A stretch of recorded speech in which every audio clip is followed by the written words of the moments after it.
Hello बच्चों, आकाश institute के NEET mail की वीकली सीरीज में मैं पवन कोशी आप सबका हार्दिक स्वागत करता हूं। आज के इस नीट मेल के सफ़र में हमारे फिजिक्स के चैप्टर का नाम है रोटेशनल मोशन और हम आपके लिए लेकर आए एनसीईआरटी बेस्ड टॉप 20 क्वेश्चन। तो सफ़र में आगे बढ़ते हैं बच्चों। आज का हमारा जो पहला क्वेश्चन है वो assertion and reason based question है, जिसके 4 ऑप्शन है 1 2 3 4। Both A and R true and R is the correct explanation of A. तो हमारा ऑप्शन होगा 1। Both A and R true but R is not a correct explanation of A. तो हमारा option होगा 2। A is true but R is false. तो हमारा option होगा 3। Both A and are false. तो हमारा ऑप्शन होगा 4। ठीक है, असर्शन रीजन का पहला क्वेश्चन है और उसका असर्शन है when a rigid body rotates about a fix axis all particles of the body have the same angular velocity. बच्चों, ये स्टेटमेंट बिल्कुल सही है। जब कोई बॉडी एक फिक्स एक्सिस के अबाउट रोटेट करती है तो उस पर लाए सभी पार्टिकल की एंगुलर स्पीड सेम होती है, इसलिए ये असर्शन हमारा करेक्ट है। लेकिन ऐसा क्यों होता है, जरा रीजन देखते हैं। Angular velocity is a measure of rate of change of angular displacement for particles about a fix axis. हमें पता है कि ओमेगा की जो डेफिनेशन होती है वो D theta by D T होती है। लेकिन जब एक रिजिड बॉडी किसी एक्सिस के अबाउट रोटेट होती है प्यारे बच्चों, तो देखो जब ये रोटेट हुई तो आप खुद देख सकते हैं कि जब कोई एक रिजिड बॉडी किसी एक्सिस के अबाउट रोटेट करती है तो इस पर लाए सभी पार्टिकल सेम टाइम में सेम एंगुलर डिस्प्लेसमेंट देते हैं। तो सभी पार्टिकल सेम टाइम इंटरवल में सेम एंगुलर डिस्प्लेसमेंट देंगे, तो ये बच्चों सभी पार्टिकल के लिए क्या हो जाएगा, कांस्टेंट हो जाएगा। और इसके कांस्टेंट होने की वजह से हमारे रिजिड बॉडी के फिक्स एक्सिस के अबाउट रोटेशन में सभी पार्टिकल की एंगुलर स्पीड सेम पाई जाती है। तो ये रीज़न हमारे असर्शन को पूरी तरह से एक्सप्लेन करता है, इसलिए हमारे आंसर का ऑप्शन होगा फर्स्ट। असर्शन रीजन के इसी सीरीज में हमारे पास दूसरा क्वेश्चन है और उसका असर्शन है torque is the rotational analogue of force and produce rotational effect in the body. बिल्कुल सही है। जिस तरह से फोर्स ट्रांसलेटिव मोशन में बॉडी का मोमेंटम चेंज करता, उसी तरह से टॉर्क रोटेशनल मोशन में बॉडी का या रिजिड बॉडी का एंगुलर मोमेंटम चेंज करता। तो ये असर्शन बिल्कुल सही है। If a torque is applied on a body it will always produce angular acceleration. तो जरा देखते हैं, टॉर्क की डेफिनेशन में बच्चों है torque equal to I alpha. तो हमारे पास यहाँ पर अल्फा इक्वल टू आ गया बच्चों टॉर्क बाय आई। लेकिन अगर मान लो किसी बॉडी का इनर्शिया बहुत ह्यूज हो, तो अगर किसी बॉडी का इनर्शिया काफ़ी ज़्यादा हो, इनर्शिया टेंस टू इन्फिनिटी हो, तो हमारा एक्सेलरेशन क्या हो जाएगा बच्चों, 0 हो जाएगा। इसका मतलब है कि किसी very high moment of inertia की बॉडी पर अगर टॉर्क अप्लाई किया जाए तो ज़रूरी नहीं है कि उसमें एंगुलर एक्सेलरेशन प्रोड्यूस हो। तो उस लिहाज से ये आपका रीज़न गलत हो जाता है और यहाँ पर बच्चों असर्शन सही है, रीज़न गलत है। तो हमारा करेक्ट आंसर है ऑप्शन नंबर 3। क्वेश्चन नंबर 3 और इसका असर्शन है for a given angular momentum the kinetic energy of rotational is maximum when the body is rotating about its principal axis। तो बच्चों इसने कहा है given angular momentum, ठीक है, तो दिए गए कोणीय संवेग के लिए। तो जब हमें कोणीय संवेग या एंगुलर मोमेंटम दिया जाता है तो हमारी जो रोटेशनल काइनेटिक एनर्जी होती है बच्चों, उसका फॉर्मूला होता है L²/2I, जहाँ L हमारी बॉडी का एंगुलर मोमेंटम है और I उसका मोमेंट ऑफ इनर्शिया है। तो यहाँ पर आप देख सकते हैं कि हमारी रोटेशनल काइनेटिक एनर्जी बॉडी के मोमेंट ऑफ इनर्शिया के इन्वर्सली प्रोपोर्शनल होगी। और हमें ये भी पता है कि हमारा जो मोमेंट ऑफ इनर्शिया होता है बॉडी का वो मिनिमम होता है बच्चों अबाउट द प्रिंसिपल एक्सिस। तो अगर हमारी बॉडी प्रिंसिपल एक्सिस के अबाउट रोटेट कर रही है तो उसका इनर्शिया मिनिमम होगा, और इनर्शिया मिनिमम होगा तो रोटेशनल काइनेटिक एनर्जी क्या हो जाएगी, मैक्सिमम। इसका मतलब है असर्शन भी सही है और उसके लिए यूज किया गया रीजन पूरी तरह से सही है। तो means reason explain the acceleration, तो इसलिए हमारा आंसर हो जाएगा 1। Question number 4, a couple of force acting on a body produce only rotational motion. बिल्कुल सही है। जो कपल होता है बच्चों वो हमारी बॉडी में केवल और केवल रोटेशनल मोशन प्रोड्यूस करता है, और उसकी वजह होती है कि जो कपल होता है it is the system of two equal and opposite force. अब ये दो इक्वल एंड अपोजिट फोर्स है तो इनका रिजल्टेंट कितना आ जाएगा, 0। तो जब हमारे सिस्टम पर नेट फोर्स 0 होगा तो ये उस बॉडी के अंदर ट्रांसलेटरी मोशन प्रोड्यूस नहीं करेगा। लेकिन बच्चों जब हम बात करते हैं कपल में, तो कपल में हमने क्या कहा, it have a two equal and opposite force but they have a different line of action. तो डिफरेंट लाइन ऑफ एक्शन होने की वजह से ये बॉडी में रोटेशनल इफेक्ट प्रोड्यूस करता है लेकिन ट्रांसलेटरी मोशन प्रोड्यूस नहीं करता या उसे अफेक्ट नहीं करता। तो असर्शन आपका सही है। रीजन दिया गया a couple consist of two equal and opposite force. बिल्कुल सही। हमने अभी बात भी करी थी कि अगर दो इक्वल और अपोजिट फोर्स होंगे तो नेट फोर्स सिस्टम का कितना हो जाएगा, 0। नेट फोर्स 0 होने की वजह से ये हमारी बॉडी के ट्रांसलेटरी मोशन को अफेक्ट नहीं करेगा। Whose line of action do not coincide. तो इनकी जो लाइन ऑफ एक्शन होती है बच्चों वो अलग अलग होती है, और अलग अलग होने की वजह से इस कपल का टॉर्क नॉन जीरो आता है। तो टॉर्क नॉन जीरो होने की वजह से ये उसमें रोटेशनल इफेक्ट प्रोड्यूस करता है। तो मींस हमारा रीजन भी सही है, असर्शन भी सही है, और रीजन असर्शन को पूरी तरह से एक्सप्लेन कर रहा है। तो इसका भी आंसर है बच्चों first. Next question, 5th question का असर्शन है बच्चों, the moment of couple is independent of the point about which it is calculated. ये एनसीईआरटी का बहुत ही बेहतरीन पॉइंट है, उसका एक सॉल्व एग्जाम्पल है और ये स्टेटमेंट पूरी तरह से करेक्ट है। बच्चों जो कपल ऑफ फोर्स होता है उसका टॉर्क हमारे हर पॉइंट के अबाउट में सेम होता है, इसलिए हम कह सकते हैं moment produce by the couple of force is independent of the choice of axis. वो सभी के लिए सेम है। The moment of couple is determined only by the product of the one of the force and the perpendicular distance between the forces. अब मान लो कि ये आपके पास एक फोर्स है एफ वेक्टर, और ये आपके पास दूसरा फोर्स हो गया minus F vector. Means couple में क्या हो, we have a two equal and opposite forces, तो ये इक्वल भी है अपोजिट भी है। तो इनका जो टॉर्क है बच्चों वो इनके बीच का अगर परपेंडिकुलर डिस्टेंस एल है तो इनके टॉर्क का जो मैग्नीट्यूड होता है वो हमेशा एफ एल के बराबर आता है।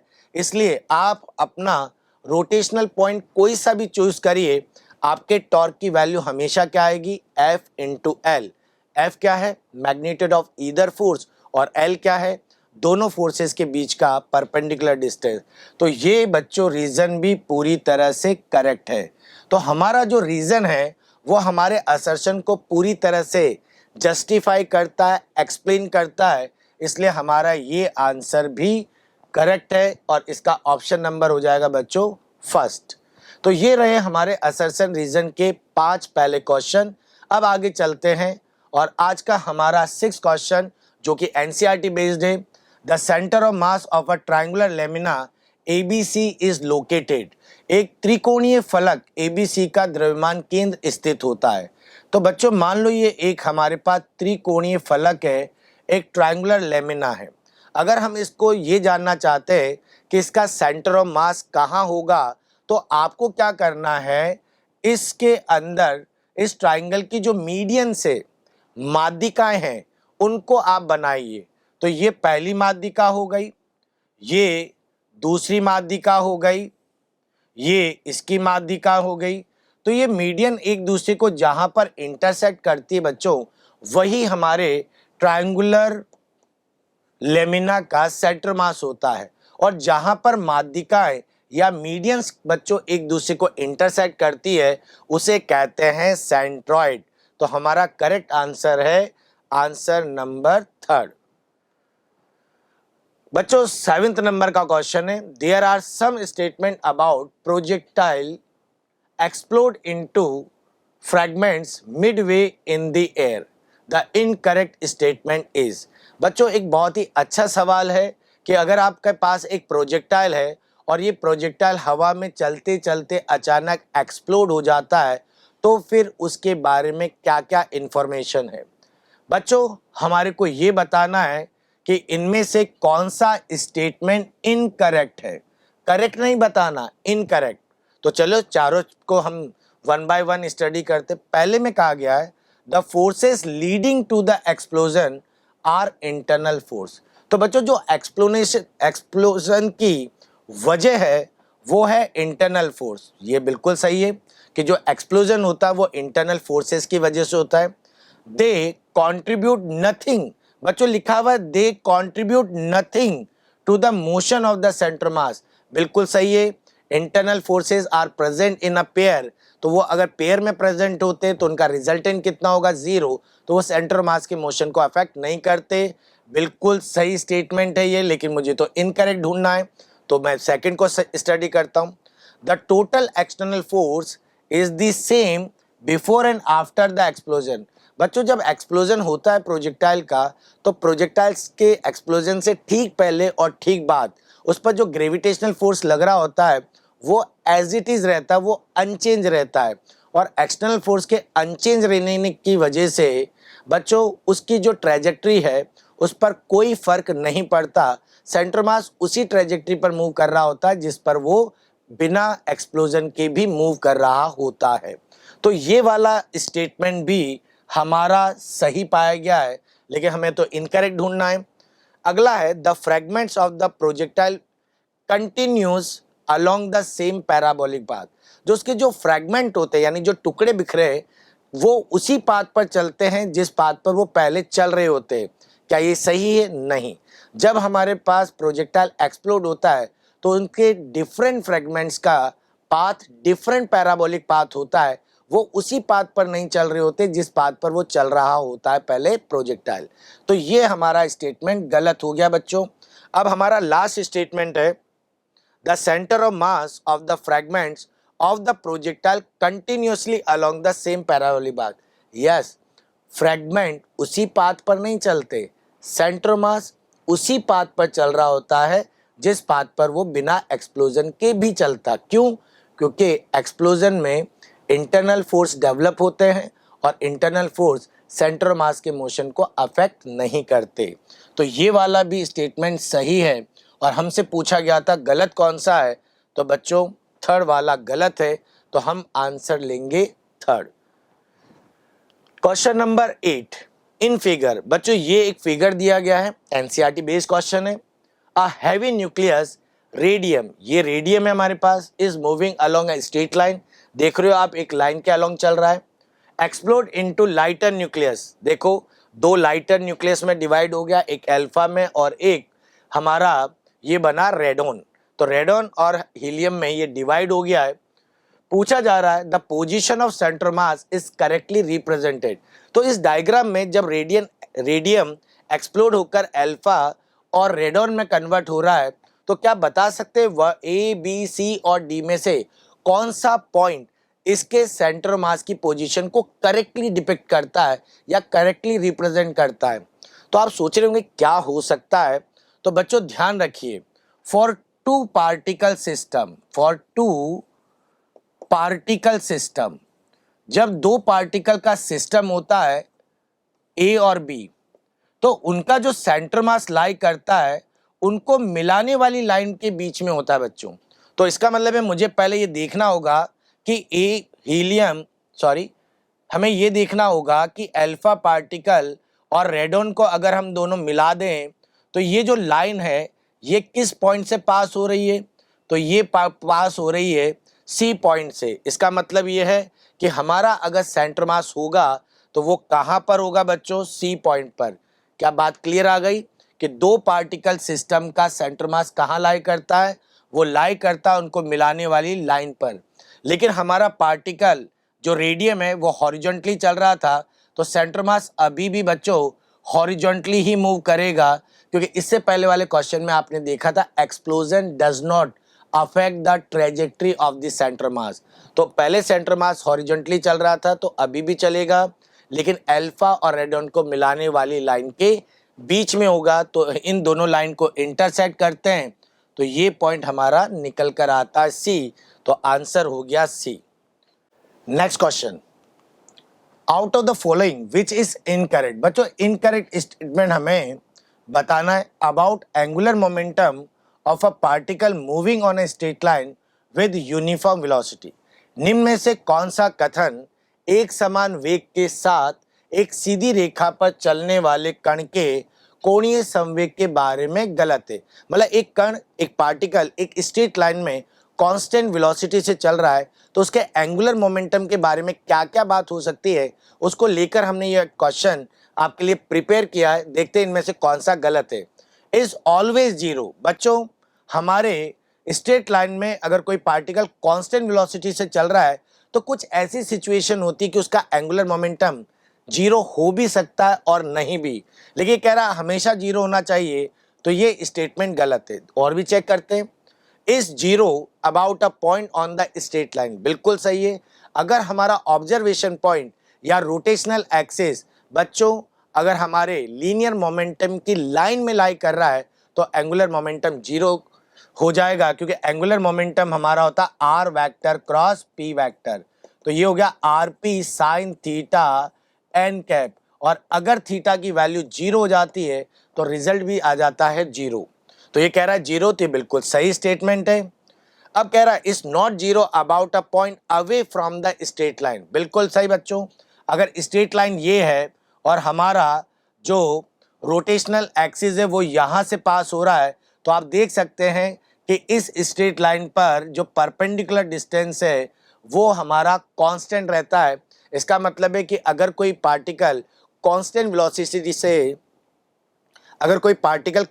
वेलोसिटी से एक स्ट्रेट लाइन में मूव कर रहा है तो उस लाइन के बाहर अगर कोई पॉइंट है तो उसके अबाउट एंगुलर मोमेंटम हमारा नॉन जीरो होता है, और ये बिल्कुल सही स्टेटमेंट है बच्चों। अब ये बोल रहा है remains constant about any given point. बिल्कुल सही। अगर पॉइंट बाहर है तो उसका एंगुलर मोमेंटम नॉन जीरो और कांस्टेंट होगा, और अगर पॉइंट लाइन पर लाई कर रहा है तो जीरो रहेगा। यानी दोनों ही केस में हमारा एंगुलर मोमेंटम आ जाता है कांस्टेंट। तो हमसे पूछा गया गलत कौन सा है, तो गलत पहला ऑप्शन है, तो हमारा आंसर होगा फर्स्ट। बच्चों next question, question number 10। Two bodies of 6 kg and 4 kg masses have their velocity 5 I cap minus 2 j cap plus 10 k cap and 10 I cap minus 2 j cap plus 5 k cap respectively. Then the velocity of their center of mass. बच्चों हमें पता है कि अगर हमारे पास दो particle का system है तो सेंटर मास की जो वेलोसिटी होती है वो होती है m1 v1 vector plus m2 v2 vector divided by m1 plus m2। और इस क्वेश्चन में बच्चों आप देख सकते हैं कि हमारा पहला मास है 6 और उसके कॉरेस्पॉन्डिंग वेलोसिटी दी गई है 5 I cap minus 2 j cap and plus 10 k cap, right. और जो दूसरा मास है उसका मास वैल्यू है 4 और उसकी वेलोसिटी क्वेश्चन में गिवन है 10 I cap minus 2 j cap and plus 5 k cap divided by बच्चों टोटल मास कितना हो गया 10 kg हो गया। 6 को मल्टीप्लाई करेंगे 30 I cap minus 12 j cap plus 60 k cap, ठीक है बच्चों। 40 I cap minus 8 j cap plus 20 k cap divided by बच्चों 10। I से I को ऐड करेंगे तो 30 और 40 मिलकर हो गया 70 I कैप। बच्चों I J से J ऐड करेंगे तो माइनस 20 j कैप और k से k ऐड करेंगे तो 80 k कैप डिवाइडेड बाय 10। तो बच्चों ये सारे अंडे काट दीजिए तो आपका आंसर आ जाता है 7 i cap minus 2 j cap plus 8 k cap, जो हमारा ऑप्शन नंबर 3 है। क्लियर बच्चों? Next question, question number 11, find the velocity of the centre of mass when velocity of 3 kg block. ये रहा बच्चों 3 kg का ब्लॉक इस 2 मीटर पर सेकेंड, और इस 3 kg ब्लॉक की स्पीड है 2 metre per second, and the velocity of 2 kg block is 2/3 metre per second in same direction. तो बच्चों सेम डायरेक्शन में इसकी स्पीड हो गई 2/3 मीटर पर सेकेंड। अभी हमने आपको फॉर्मूला बताया था कि जो वेलोसिटी ऑफ सेंटर मास होता है वो होता है m1 v1 vector plus m2 v2 vector divided by m1 plus m2। बच्चों पहला मास है 3 इंटू 2 प्लस दूसरा मास है आई कैप, डायरेक्शन ले लेते बच्चों माइनस आई कैप, दूसरा मास है 2, उसकी स्पीड है 2/3 डिवाइडेड बाय टोटल मास बच्चों 5 हो गया, ये भी माइनस आई कैप। तो हमारे पास ये हो गया minus 6 I cap minus 4/3 I cap by, ये हो गया बच्चों आपके पास 5। एलसीएम लेंगे तो 3 को 6 से मल्टीप्लाई करेंगे 18, और 18 को हम मल्टीप्लाई 18 में 4 को ऐड करेंगे तो ये हो जाएगा आपका -22, और नीचे हो जाएगा बच्चों 15 आई कैप। तो हमारा जो आंसर आ रहा है वो 22/15 आ रहा है, और ये आ रहा है लेफ्ट हैंड साइड में। तो बच्चों हमारा आंसर हो गया आंसर नंबर 3। क्लियर है? Question number 12, the radius of gyration of a rod of length L and mass M about axis perpendicular to its length। बच्चों जो एक्सिस है वो हमारी रॉड के लेंथ के परपेंडिकुलर है, and passing through a point at a distance L/3 from one of the end.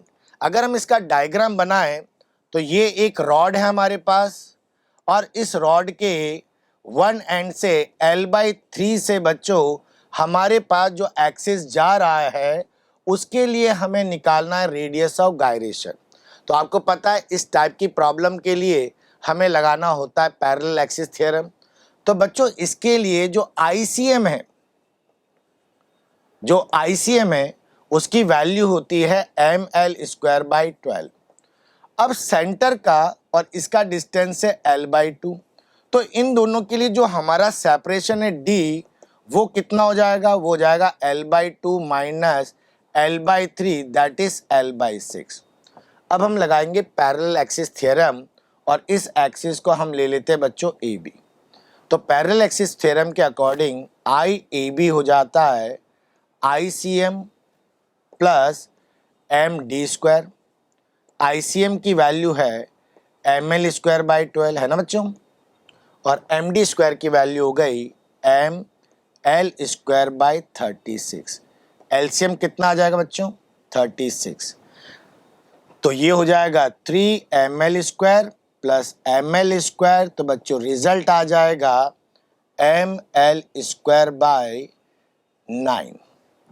लेकिन इसने हमसे पूछा रेडियस ऑफ गायरेशन बताइए। तो जब हम रेडियस ऑफ गायरेशन निकालते हैं ना बच्चों, तो हम क्या करते हैं, जो इनर्शिया होता है उसको m के स्क्वायर से रिप्लेस कर देते हैं। तो ये हो जाएगा ml²/9, m से m कट जाएगा तो k की वैल्यू क्या आ गई L/3।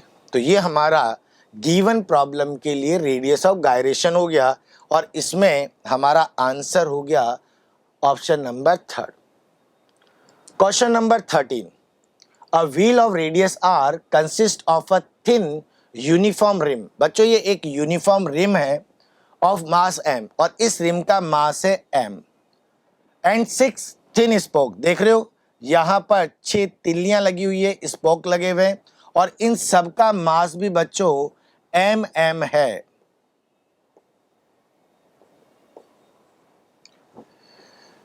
बोला जा रहा है what is the moment of inertia of the wheel about axis passing through A and perpendicular to the plane. बिल्कुल सही, लेकिन बच्चों इसमें हमारे पास इस कॉन्फ़िगरेशन में 6 इस कॉन्फ़िगरेशन में हमारे पास 7 आइटम है।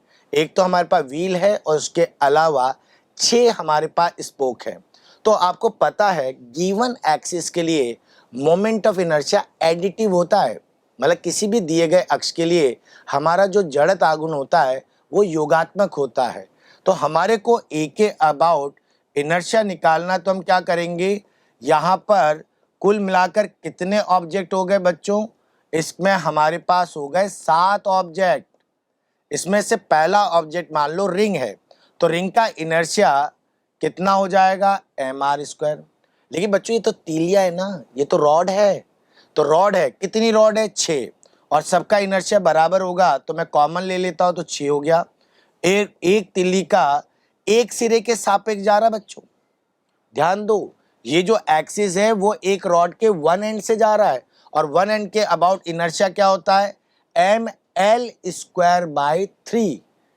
कितना होता है, ml²/3। और यहां पर आपका जो l है वो r के बराबर है बच्चों, इसलिए आप क्या लिखोगे, mr²/3 लिखोगे, और 3 से ये 2 कट जाएगा, तो आपका आंसर आ जाएगा 3mr²। तो कौन सा ऑप्शन सही है, अगेन बच्चों हमारा ऑप्शन नंबर 3 सही निकला है। Question number 14, a skater is spinning on ice with her arm extended. She has a moment of inertia 5 kilogram meter square and initial angular velocity of omega 1 4 radian per second. When she pulls her arm in, her momentum of inertia decreased to I2 equal to 2 kilogram meter square. The change in her rotational kinetic energy after she pull her arm. बच्चों में kinetic energy में change बताना है, final kinetic energy नहीं बतानी है, kinetic energy में हमें चेंज बताना है। तो चलिए इस क्वेश्चन को सॉल्व करते हैं।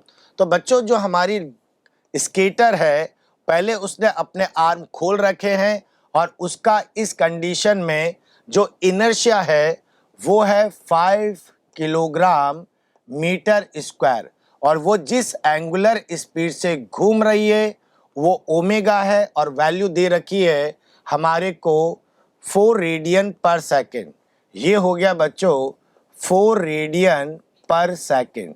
तो इसकी काइनेटिक एनर्जी कितनी हुई इस केस में, इसकी काइनेटिक एनर्जी हो गई half I1 omega 1 square. I1 की वैल्यू बच्चों 5 और ओमेगा 1 की वैल्यू 4, तो उसका स्क्वायर हो गया 16। 2 से 16 8 टाइम्स कट गया, तो कितना आ गया, 40 जूल आ गया। लेकिन बच्चों आपको पता है जब ये लड़की अपने हाथों को अंदर खींच लेगी, जब ये अपने हाथों को अंदर खींचेगी तो इसका जो एंगुलर मोमेंटम है वो कांस्टेंट रहेगा। तो जरा देखिए जब वो अपने हाथों को अंदर खींचती है तो उसका नया जो ओमेगा है वो कितना है, जबकि I1 की जो वैल्यू है, वो चेंज होकर हो गई है बच्चों 2 किलोग्राम मीटर स्क्वायर। क्योंकि एंगुलर मोमेंटम कंजर्व होता है तो हम लिख सकते हैं I1 omega 1 equal to I2 omega 2। I1 की वैल्यू है बच्चों 5, ओमेगा 1 की वैल्यू है 4, I2 की वैल्यू 2, ओमेगा 2, 2 से ये 2 कट गया तो ओमेगा की वैल्यू आ गई 10 रेडियन पर सेकेंड। तो बच्चों इस केस में हमारी जो फाइनल काइनेटिक एनर्जी हुई half I2 omega 2 square, half I1 की वैल्यू 2, ओमेगा का स्क्वायर हो गया 100, ये इससे कट गया 100 आ गया। अब हमारी इनिशियल काइनेटिक एनर्जी थी 40 जूल और अब फाइनल आ गई बच्चों 100 जूल। तो इन दोनों का डिफरेंस कितना हो गया, 60, और हमारा आंसर हो जाता है third, 60 joule. Question number 15, a small mass m equal to 0.2 kg is moving in a straight line with a speed of v equal to 10 meter per second in the plane of the disc. It collide with the edge of the circular disc of mass 2 kg and radius 0.5 meter. The mass stick to the edge of the disc upon collision. The angular velocity of the disc mass system immediately after the collision will be। तो बच्चा बड़ा interesting question है और बहुत simple सा question है। तो जरा देखते हैं इस क्वेश्चन को सॉल्व कैसे किया जाए। तो हमारे पास जो पार्टिकल है उसका मास है 0.2 kg और जो डिस्क है उसका मास है 2 kg और डिस्क का रेडियस है बच्चों 0.5 मीटर और हमारा पार्टिकल चल रहा है 10 मीटर पर सेकंड से। तो चलिए समझते क्वेश्चन। ये हमारे पास डिस्क है बच्चों, मास है 2 kg और इसकी रेडियस है 0.5 मीटर। अब एक पार्टिकल आ रहा है एक स्ट्रेट लाइन में और इस पार्टिकल का जो मास है वो 2.2 kg है और ये आ रहा है 10 मीटर पर सेकंड से। तो बच्चों यहाँ पर पार्टिकल कोलाइड करके जो है इसके साथ चिपक रहा है। तो क्योंकि इस क्वेश्चन में कोई एक्सटर्नल टॉर्क नहीं लग रहा तो यहाँ पर हम देख सकते हैं कि जो हमारा एक्सटर्नल टॉर्क है वो 0 है। तो मतलब हमारे सिस्टम का एंगुलर मोमेंटम क्या हो गया, कांस्टेंट। लेकिन स्टार्टिंग में हमारी डिस्क रेस्ट पर है और पार्टिकल एक स्ट्रेट लाइन में चल रहा है। तो बच्चों डिस्क के सेंटर के अबाउट हमारे पार्टिकल का जो इनिशियल एंगुलर मोमेंटम है वो है mvr के बराबर, राइट। अब बच्चों जब ये पार्टिकल इस डिस्क के साथ कॉलिजन करके चिपक जाएगा तो पार्टिकल और डिस्क दोनों रोटेशनल मोशन करेंगे। तो कॉलिजन के बाद हमारे पास जो एंगुलर मोमेंटम होगा वो होगा I1 plus I2 into omega, क्योंकि पार्टिकल भी घूम रहा है और डिस्क भी घूम रही है, इसलिए टोटल इनर्शिया हो जाएगा पार्टिकल का इनर्शिया प्लस डिस्क का इनर्शिया। पार्टिकल का मास कितना है 0.2, वेलोसिटी कितनी है 10 और ये कितनी रेडियस पर है 0.5 पर, राइट। अब इन दोनों का इनर्शिया लेना है। पार्टिकल का इनर्शिया हो जाएगा बच्चों mr² और डिस्क का इनर्शिया उसके प्रिंसिपल एक्सिस के अबाउट होता है mr²/2 इंटू ओमेगा। इसको सॉल्व करते हैं तो बच्चों इससे कट गया तो ये आ जाता है इधर 1। पार्टिकल का मास है 0.2, रेडियस 0.5 का स्क्वायर करेंगे तो बच्चों ये हो जाएगा 0.25 प्लस हमारे डिस्क का मास है 2 kg तो वो हो गया 2 और ये हो गया 0.25 डिवाइडेड बाय 2। इस 2 से ये 2 कट गया है बच्चों, राइट।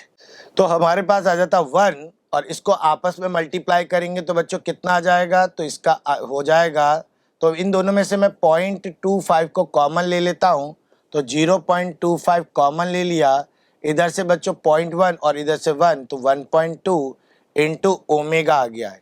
तो हमारे ओमेगा की वैल्यू क्या आ जाएगी 1/0.25 इंटू 1.2 हो जाएगा बच्चों। पॉइंट में से 100 चला गया ऊपर और इससे 4 टाइम्स कट गया तो ये हो जाएगा 1/0.3 तो ये हो जाएगा 10/3 रेडियन पर सेकेंड। तो आपने देखा कितना इजी क्वेश्चन है।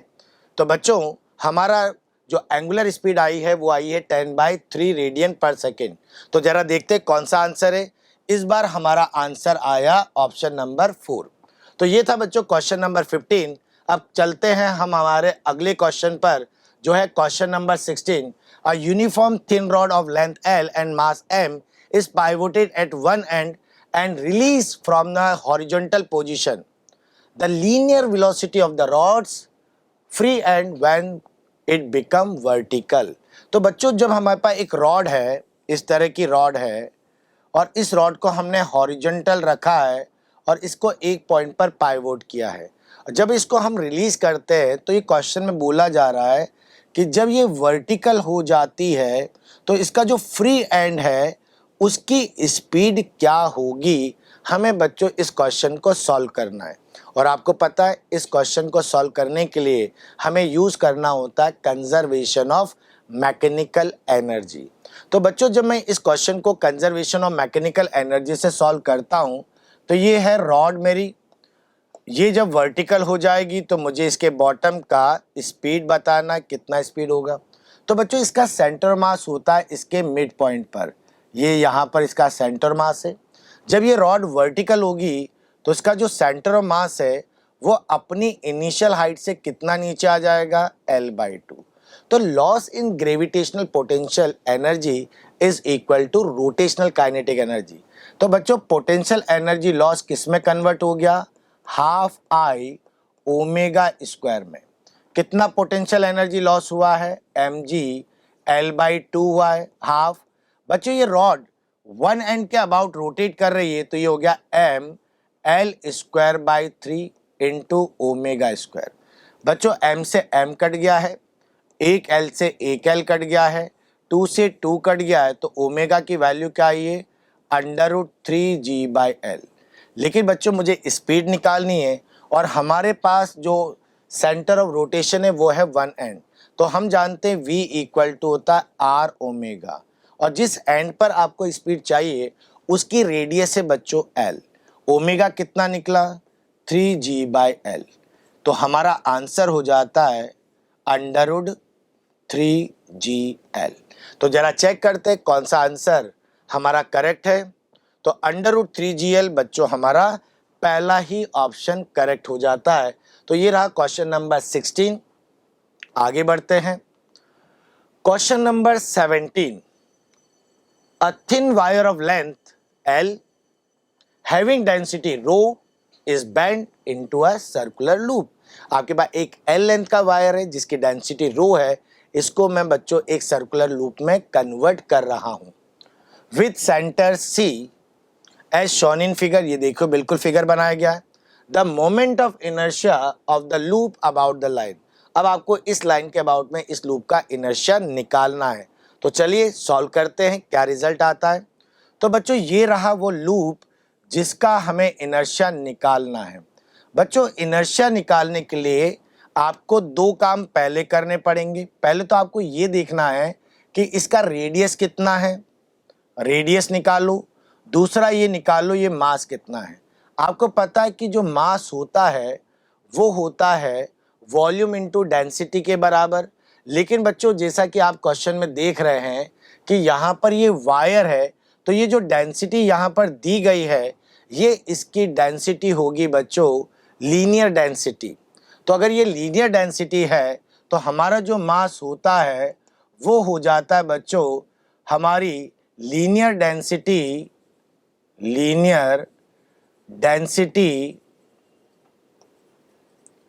इनटू लेंथ के बराबर। अब इस वायर की लीनियर डेंसिटी तो है बच्चों रो और इसकी लेंथ हो जाती है L। तो हमारा मास जो हुआ इसका वो हो गया ρL। बच्चों अब आपको निकालनी रेडियस। तो जो वायर की लेंथ है वही सर्कल में बेंड हो रही है, तो इसको आप लिख सकते हैं 2πr। तो इसलिए इस लूप का रेडियस हो जाता है L/2π के बराबर। आपको मास भी मिल गया बच्चों, रेडियस भी मिल गया, लेकिन मुझे इनर्शिया निकालना है। इस लूप का इनर्शिया निकालना है इस AB के अबाउट में, और ये जो एक्सिस है ये बच्चों इस लूप के टेंजेंशनल है, तो मुझे यूज करना पड़ेगा पैरेलल एक्सिस थ्योरम। ये रहा ICM। तो पैरेलल एक्सिस थ्योरम हमारी कहती है AB equal to ICM plus MD²। बच्चों एक लूप का अपने एक डायमीटर के अबाउट जो इनर्शिया होता है वो होता है mr²/2 के बराबर।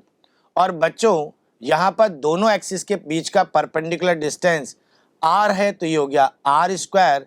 तो ये हो गया 3/2 mr²। अब आपको करना क्या है, m और r की वैल्यू को सब्स्टिट्यूट कर देना है। तो आपको AB के अबाउट इनर्शिया क्या मिल जाएगा बच्चों, तो आपने लिखा 3/2। मास कितना है बच्चों, वो है ρL, और r कितना निकला L/2π, तो L²/4π²। तो बच्चों कितना हो गया 3ρL³/8π²।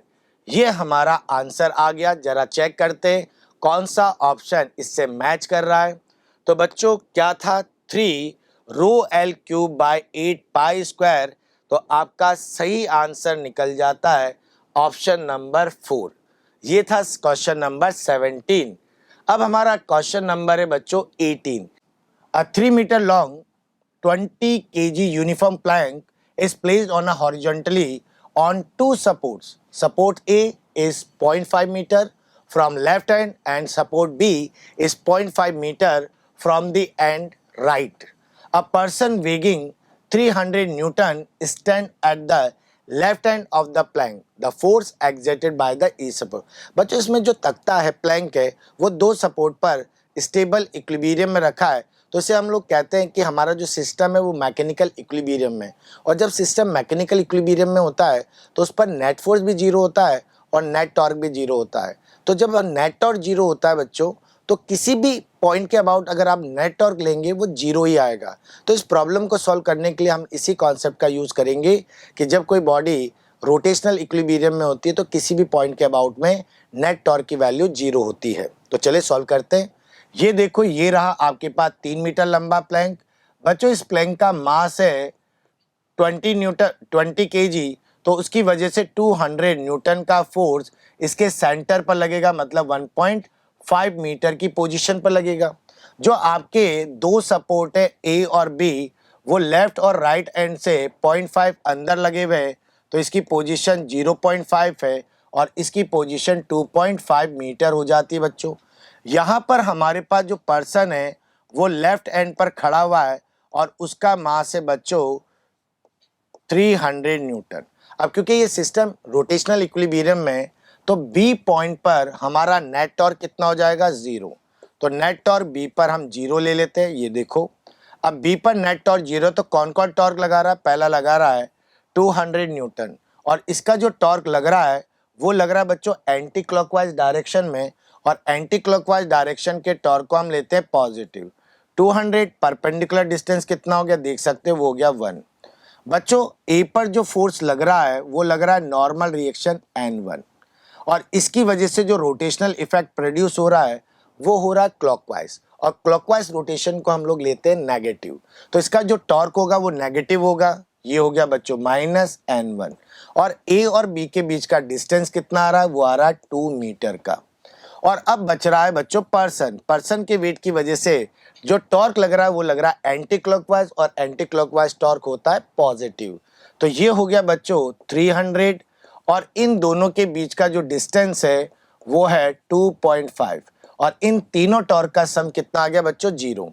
तो ये हो गया 200 माइनस 2N1, और ये हो गया बच्चों 750 इक्वल टू 0। तो 2N1 की वैल्यू हो गई बच्चों किसके बराबर, 950 के बराबर।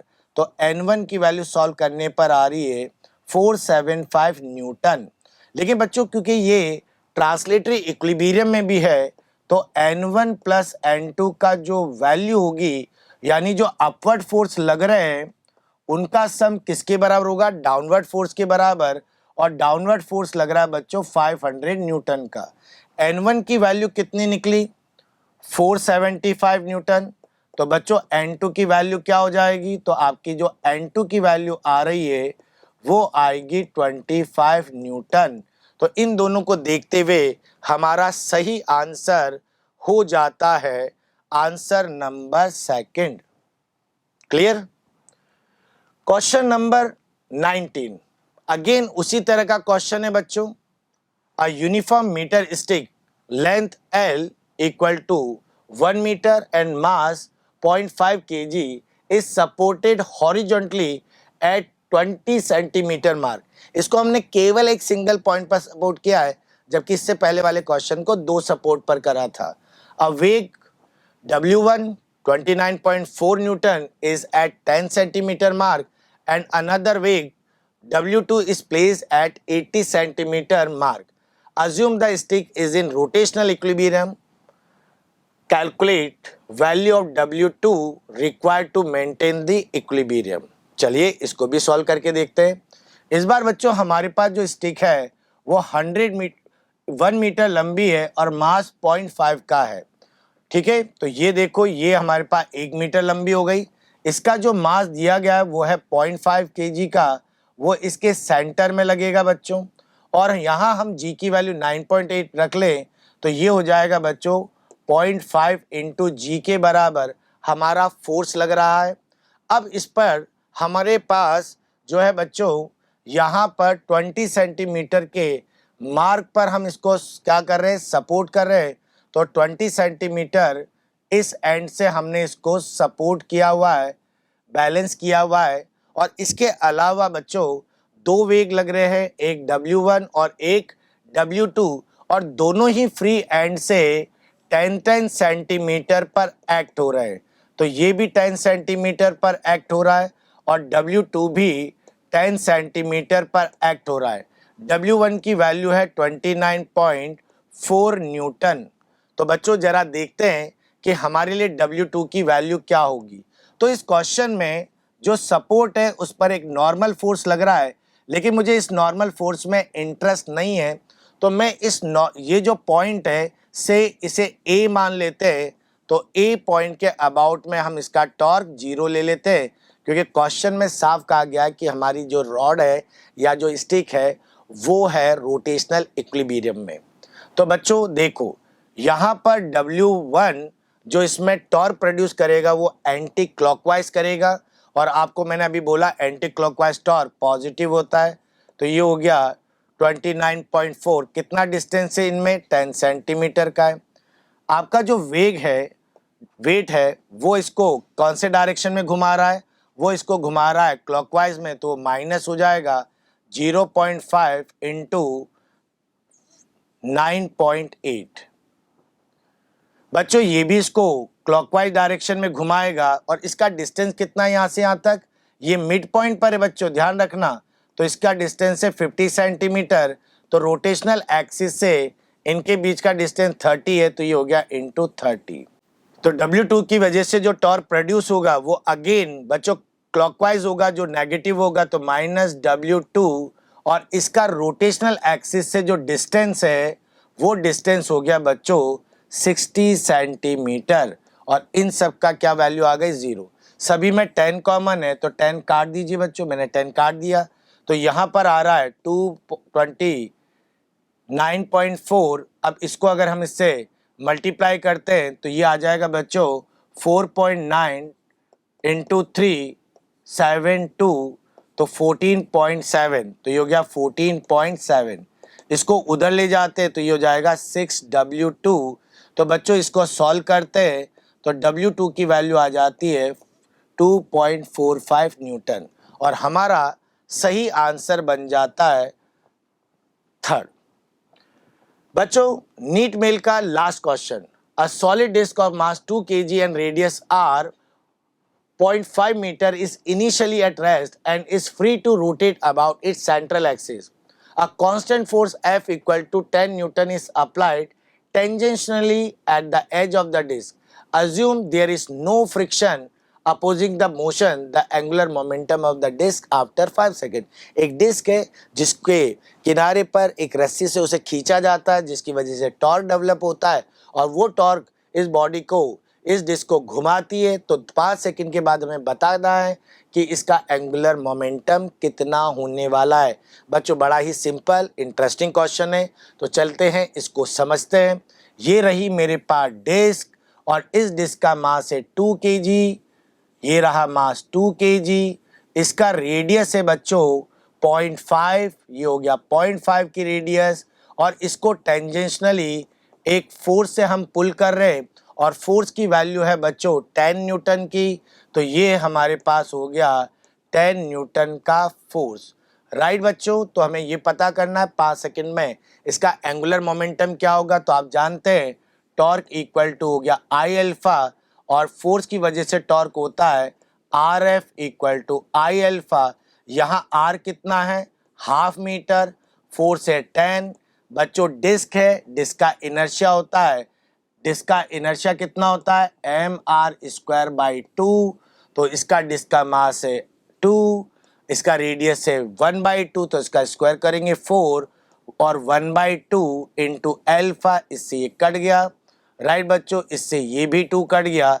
अल्फा की वैल्यू आ गई 20 रेडियन पर सेकेंड स्क्वायर। तो बच्चों ये अल्फा कांस्टेंट है, तो हम लगाएंगे equation of rotational motion omega equal to omega nought plus alpha T.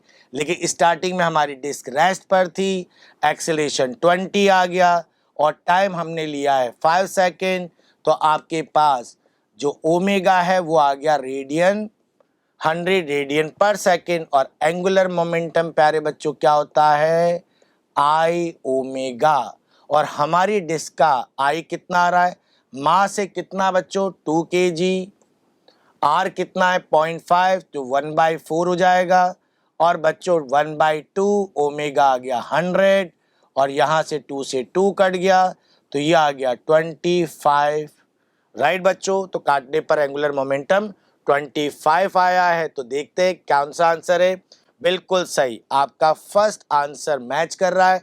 तो ये लीजिए आज के नीट मेल के 20 क्वेश्चन। उम्मीद है कि ये क्वेश्चन आपके बच्चों नीट पेपर में आपकी पूरी तरह से हेल्प करेंगे। ऑल द बेस्ट, बने रहिए, हमें लाइक और सब्सक्राइब करना ना भूलें ताकि हम इस तरह के इंटरेस्टिंग कंटेंट आप तक पहुंचाते रहे। Thank you. हेलो बच्चों, कैसे हैं आप लोग? वेलकम है आप सभी का नीट मेल की जर्नी में। चलिए आगे हम कंटिन्यू करेंगे। मैं रोशन कुमार, ज़ूलॉजी फैकल्टी, आकाश, कोटा। सबसे पहले एआर के क्वेश्चन हम देखेंगे बेटा, ठीक है, जिसमें इंफॉर्मेशन क्या क्या है देख लीजिए। पहले both A and R true and R is the correct explanation of A, पहला ऑप्शन। दूसरा ऑप्शन है both A and R are true, but R is not correct explanation of A. Third option is A is true, but R is false.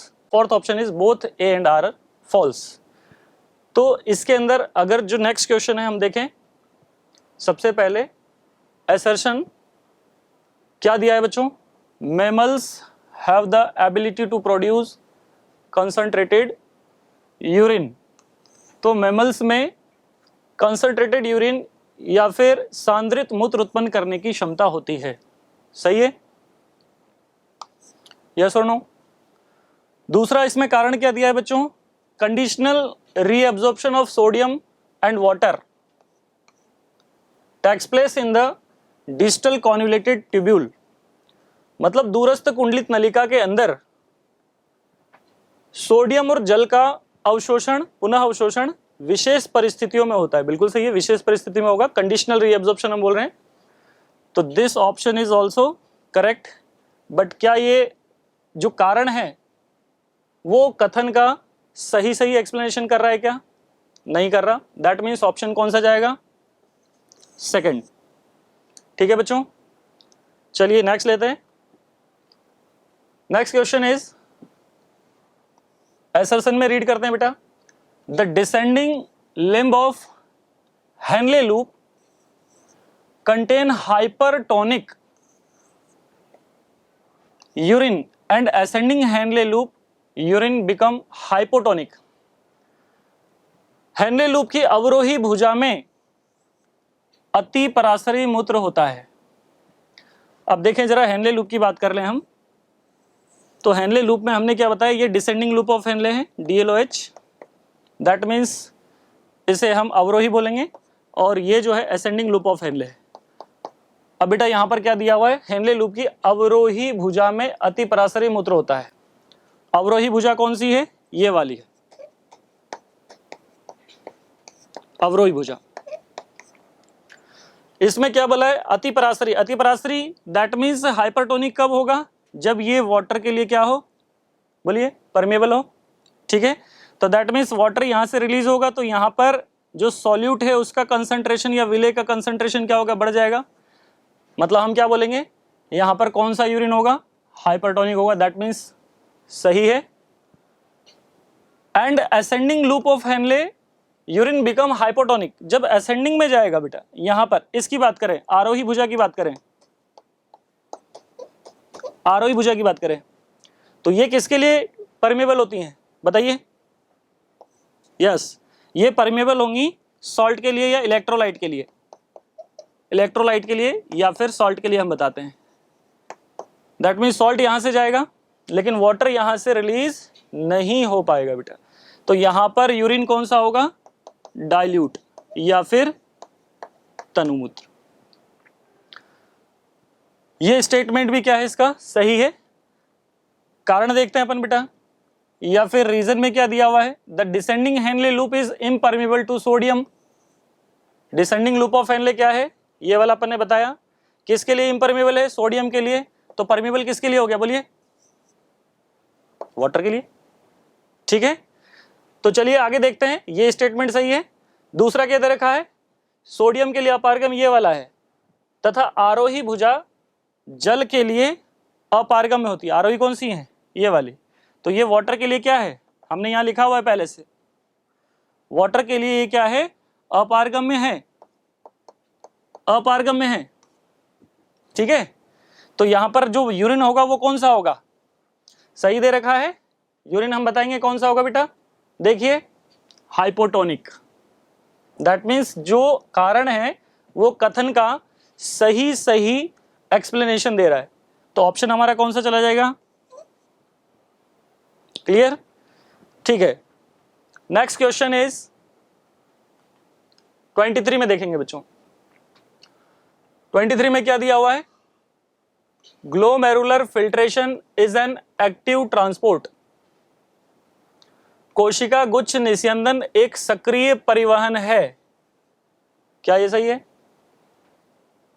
Okay. That means ये statement तो क्या हो गया हमारा, wrong. दूसरा क्या दे रखा है, रक्त की परासरणता 1200 मिली ऑस्मोलरिटी पर लीटर होती है। Osmolarity of blood is 1200 milli osmolarity per litre. बताइए क्या है, क्यों, कितनी होती है ब्लड की, ब्लड की ऑस्मोलरिटी कितनी होती है, yes 300 milli osmolarity per litre.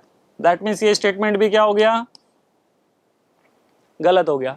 तो जब दोनों स्टेटमेंट रॉन्ग है तो ऑप्शन कौन सा चला जाएगा बेटा, बताइए, yes fourth, both assertion and reason both are incorrect. Next देखिए 24 में क्या दिया हुआ है, असर्शन में देखते हैं, the wall of atria, the wall of atria release ANF in response to high blood pressure and blood volume। रक्तदाब एवं रक्त का आयतन उच्च होने पर आलिंद की भित्ति से ANF मुक्त होता है। क्या ये सही है, यस। जब अगर BP बढ़ रहा है एंड GFR बढ़ रहा है बेटा, तो कौन मुक्त हो रहा है यहां पर, ANF, एट्रियल नाइट्रियूरेटिक फैक्टर। क्या करेगा ये बेटा, ये ANF क्या करता है, रास सिस्टम को इनहिबिट करता है। रास सिस्टम क्या है, renin angiotensin aldosterone system. Reason देखिए जरा, ANF is a vasodilator and inhibit the release of renin to lower the blood pressure. यहां भी हमने देखा कि पहले स्टेटमेंट में दिया हुआ है हाई BP और हाई ब्लड वॉल्यूम के केस में हार्ट के एट्रिया से ANF का सिक्रेशन हो रहा है, सही है। क्यों हो रहा है, क्योंकि वो क्या कर रहा है, रेनिन के सिक्रेशन को इनहिबिट कर रहा है। रेनिन का सिक्रेशन जब इनहिबिट होगा तो बेटा ब्लड वॉल्यूम और ब्लड प्रेशर क्या हो जाएगा, नॉर्मल हो जाएगा, ठीक है। तो यहां पर ये स्टेटमेंट क्या है, ANF इज वैसोडाइलेटर, यस। ये ब्लड वेसल्स को क्या कर देगा बताइए, डायलेट कर देगा and inhibit the release of renin to lower the blood pressure. तो ये स्टेटमेंट सही है और ये भी सही है, साथ ही साथ क्या बता रहा है ये, इसका करेक्ट एक्सप्लेनेशन भी बता रहा है बच्चों। बताइए क्या हो जाएगा आंसर इसका, फिर फर्स्ट, क्लियर। नेक्स्ट देखते हैं, अगला क्वेश्चन है बच्चों, इसमें स्टेटमेंट वाले क्वेश्चन है। तो स्टेटमेंट वाले क्वेश्चन में जरा ध्यान से देख लीजिए, पहले ऑप्शन देख लो बेटा, उसके बाद आगे हम बढ़ेंगे कि क्या क्या ऑप्शन दे रखा है। फर्स्ट है both statement first and second are correct, true. अगर दोनों ही सही होंगे तो पहला हमें सेलेक्ट करना है। Statement first is true but statement second is false. पहला सही हो और दूसरा क्या हो, गलत हो, तब हमें सेकेंड ऑप्शन सेलेक्ट करना है, ठीक है। थर्ड ऑप्शन कथन, that means statement first is false but statement second is true, तो थर्ड ऑप्शन सेलेक्ट करेंगे। एंड फोर्थ ऑप्शन कब सेलेक्ट करना है, जब दोनों ही स्टेटमेंट क्या हो, फॉल्स। चलिए आगे बढ़ते हैं बेटा, स्टेटमेंट फर्स्ट दे रखा है, क्या दिया है जरा देखते हैं। Human kidney normally produce urine nearly 4 times diluted than the initial filtrate formed। क्या ये स्टेटमेंट सही है? जरा ध्यान से देखिए कहां गलती हो रही है। यस सही है बेटा, यहां ये डाइल्यूटेड नहीं आना चाहिए, यहां कॉन्सेंट्रेटेड आना चाहिए। यहां क्या आना चाहिए? कॉन्सेंट्रेटेड। ठीक है, तो उसका मतलब 4 times तो सही दिया, एनसीईआरटी की लाइन उठाइए। Human kidney normally produce urine nearly 4 times concentrated than the initial filtrate, क्योंकि इनिशियल फिल्ट्रेट में कितना होता है हमें मालूम है, 300 मिलीऑस्मोलिटी लीटर इनवर्स। तो बेटा ये स्टेटमेंट तो हो गया रॉन्ग। दूसरा स्टेटमेंट देखो, the functioning of the kidney is efficiently monitored and regulated by hormonal feedback mechanism. वृक्कों की क्रियाविधि की कुशलता पूर्वक निगरानी और विनिमय हार्मोनल फीडबैक क्रियाविधि द्वारा किया जाता है। सही है बेटा। अभी अपन ने इससे पहले वाले क्वेश्चन में देखा रास सिस्टम, भाई उसके थ्रू ये एक्सप्लेन हो रहा है। तो सेकंड ऑप्शन तो क्या है इसमें करेक्ट है, और फर्स्ट ऑप्शन क्या बताया हमने, इनकरेक्ट, क्योंकि यहां पर डाइल्यूटेड जो दे रखा है तनु की जगह क्या आएगा, सांद्रित आएगा। ठीक है, तो first statement is false and second statement is true. कौन सा ऑप्शन सेलेक्ट करोगे जरा बताइए। यस, पहला जो है वो गलत है और दूसरा सही है। नेक्स्ट देखते हैं इसके बाद, एक बार चेक करो बेटा, देखो कौन सा है, क्या हमने सही लिखा है। Both statement first is false and but statement second is true, that means third जाएगा। ठीक है, यहां पर ऑप्शन कौन सा करना है अपन को, थर्ड, क्योंकि पहला क्या दे दिया इसने गलत और दूसरा क्या दे दिया सही। चलिए आगे बढ़ते हैं। इसलिए बोला था बच्चों कि स्टेटमेंट जो है पहले क्या लिखा हुआ है वो ध्यान से देखना है, छोटी छोटी गलतियां हो सकती हैं। 26 में देखिए क्या दिया हुआ है स्टेटमेंट में, फर्स्ट में, the descending limb of loop of Henle is permeable to water. वही वाला कंसेप्ट देखें एक बार, भाई लूप ऑफ हेनले बता रहा है तो ये हमने लूप ऑफ हेनले बना लिया। ठीक है, ये वाला डिसेंडिंग लूप है, अवरोही भुजा है, अवरोही भुजा है, और ये कौन सी है, आरोही, असेंडिंग लूप ऑफ हेनले, आरोही भुजा। तो क्या कहा है बच्चों, the descending limb of Henle is permeable to water but almost impermeable to electrolyte. किसकी बात की हमने, डिसेंडिंग, दैट मीन्स अवरोही भुजा की बात कर रहे हैं, ये है। तो क्या कहा इसने, किसके लिए परमिएबल है, वाटर के लिए, और इम्परमिएबल किसके लिए है, इलेक्ट्रोलाइट के लिए, इलेक्ट्रोलाइट के लिए। सही है, वाटर के लिए परमिएबल है, इलेक्ट्रोलाइट के लिए इम्परमिएबल है। तो ये स्टेटमेंट क्या हो गया, सही हो गया। ठीक है, दूसरा क्या दे रखा है देखो, PCT help to maintain pH of blood by secretion of bicarbonate. PCT bicarbonate के स्त्राव द्वारा रक्त के पीएच को बनाए रखने में मदद करती हैं। क्या स्त्राव आना चाहिए, नहीं, बिल्कुल बेटा ये स्टेटमेंट क्या हो गया, गलत हो गया। यहां पर पीसीटी में हम क्या बताएंगे, reabsorption process. That means second जो स्टेटमेंट है इसका वो रॉन्ग है और फर्स्ट क्या है, राइट। कौन सा ऑप्शन करोगे बताइए, first correct and second incorrect, that means अब हम कहेंगे सेकंड ऑप्शन। इसीलिए मैंने बोला था ध्यान से पढ़ना, अगर पहला गलत है दूसरा सही है तब तो बेटा थर्ड ऑप्शन चला जाता। ठीक है, जो अपन ने मिस्टेक की ये ध्यान रखिएगा, यहां मिस्टेक नहीं करना है। आगे देखते हैं next, select the incorrect match. अब अपन चलते हैं बेटा ऑब्जेक्टिव टाइप्स क्वेश्चन पे। ठीक है, यहां पर भी छोटी छोटी गलती होने के चांसेस होते हैं, तो ध्यान से पढ़िएगा और बिल्कुल सही आंसर दीजिएगा। गलत मिलान का चयन कीजिए। हमें क्या देखना है, इनकरेक्ट। कई बार बच्चे यहां इसको करेक्ट पढ़ लेते हैं, और गलत कर बैठते हैं। ठीक है, तो देखते हैं। देखिए सबसे पहले क्या दे रखा है, अपन को क्या सेलेक्ट करना है, गलत मिलान का चयन करना है बेटा, इनकरेक्ट देखना है। ग्लोमेरुलोनेफ्राइटिस, भाई ग्लोमेरुलोनेफ्राइटिस क्या होता है, जो नेफ्रॉन है उसके अंदर ग्लोमेरुलस वाला पार्ट है, अगर वो इन्फ्लाम्ड हो जाए, that means inflammation of glomeruli of kidney. तो सही है, वृक्क के गुच्छ की शोथ या इन्फ्लामेशन, उसको हम क्या बोलेंगे, ग्लोमेरुलोनेफ्राइटिस। दूसरा क्या है बेटा, रीनल कैलकुली या फिर रीनल स्टोन। कैसे होगा ये, स्टोन और insoluble mass of crystallised salt formed with in the kidney, ये स्टेटमेंट भी सही है। वृक्क के भीतर बनने वाले पथरी या क्रिस्टलीकृत, ध्यान से देखिए, क्रिस्टलीकृत लवणों का अघुलनशील द्रव्यमान, भाई इससे रीनल स्टोन होता है। तो ये स्टेटमेंट भी क्या है, सही है। हमें देखना क्या है, इनकरेक्ट। नेक्स्ट देखिए third, uremia. Uremia, accumulation of urea in urine. क्या यूरिन आएगा यहां, बताइए, नहीं ना, क्या आना चाहिए, ब्लड। दैट मीन्स रक्त में, मूत्र में नहीं बेटा, रक्त में यूरिया अगर संचित हो रहा है तो उसे हम यूरेमिया कहते हैं, जो डिसऑर्डर है। किस केस में होता है, किडनी फेलियर के केस में। ठीक है, तो ये स्टेटमेंट क्या हो गया, रॉन्ग हो गया।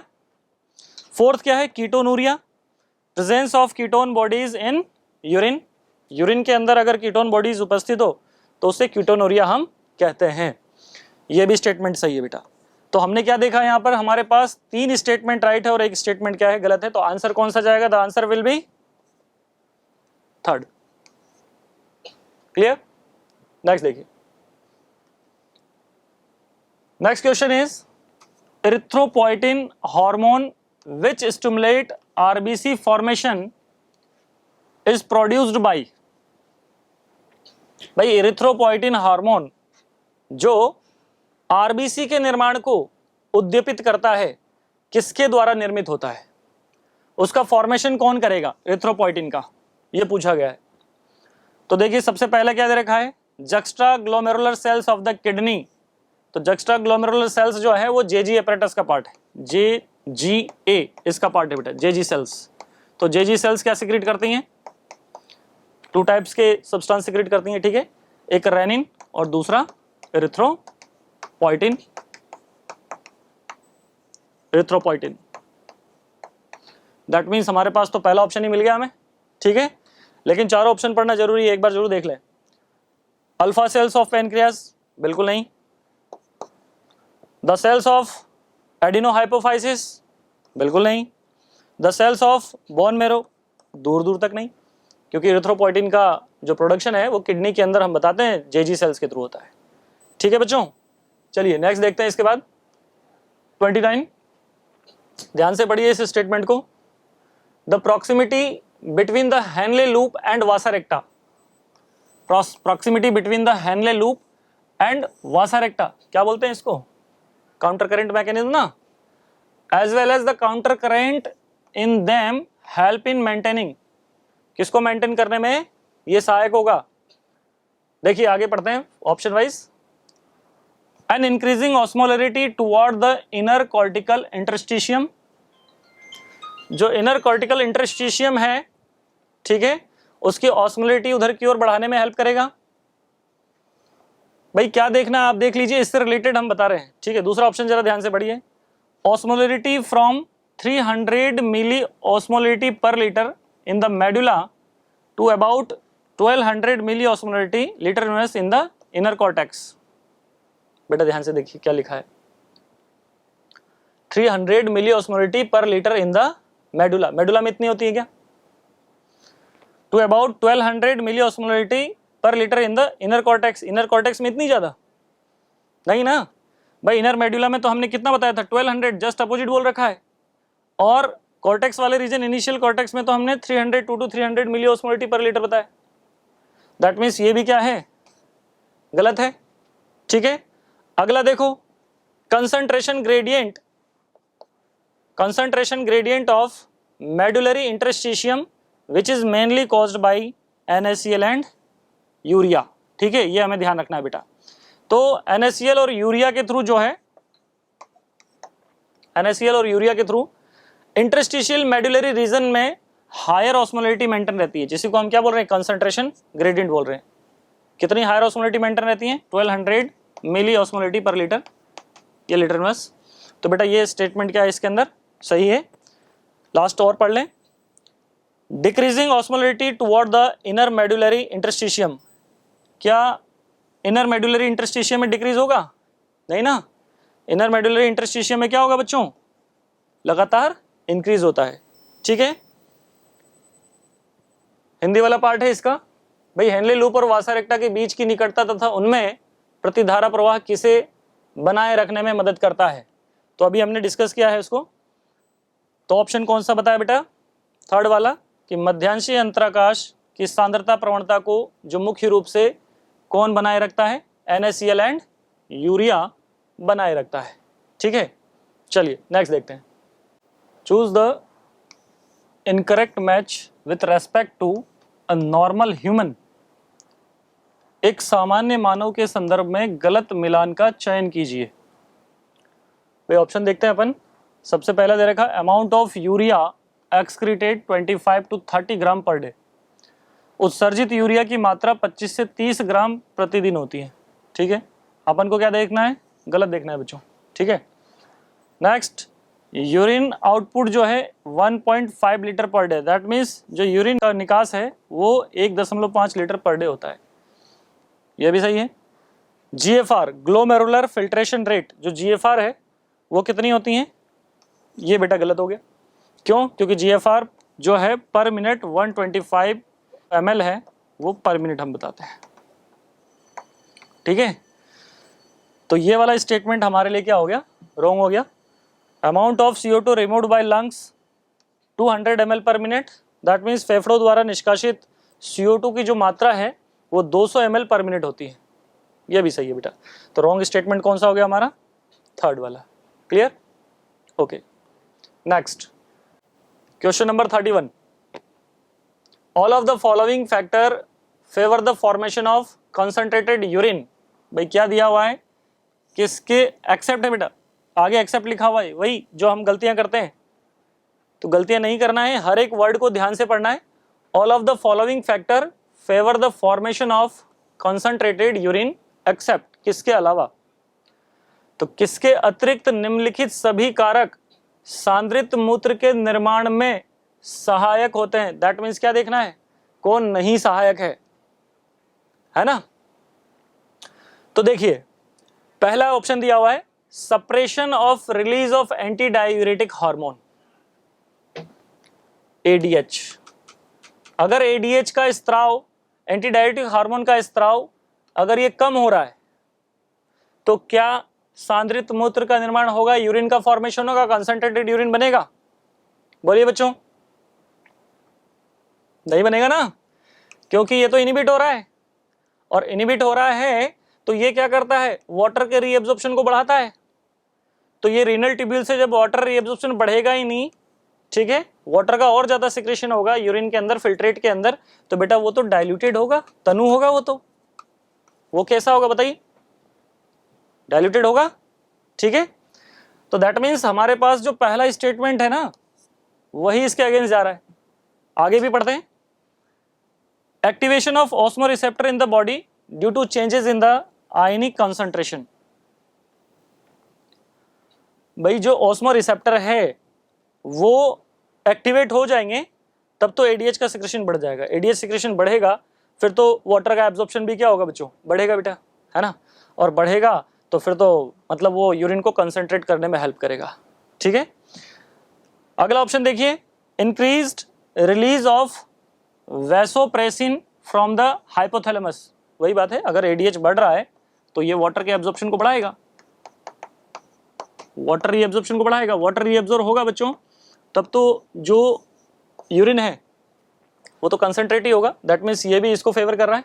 ठीक है, फोर्थ ऑप्शन क्या है, transport of substance facilitated by the special arrangement of Henle loop and vasa रेक्टा। ये कह रहा है काउंटर करंट मैकेनिज्म के बारे में, प्रतिधारा प्रवाह। तो काउंटर करंट मैकेनिज्म मैमल्स में प्रेजेंट होती हैं, इसलिए कंसंट्रेटेड यूरिन बनता है। ठीक है, दैट मीन्स बेटा भाई ये भी सही है।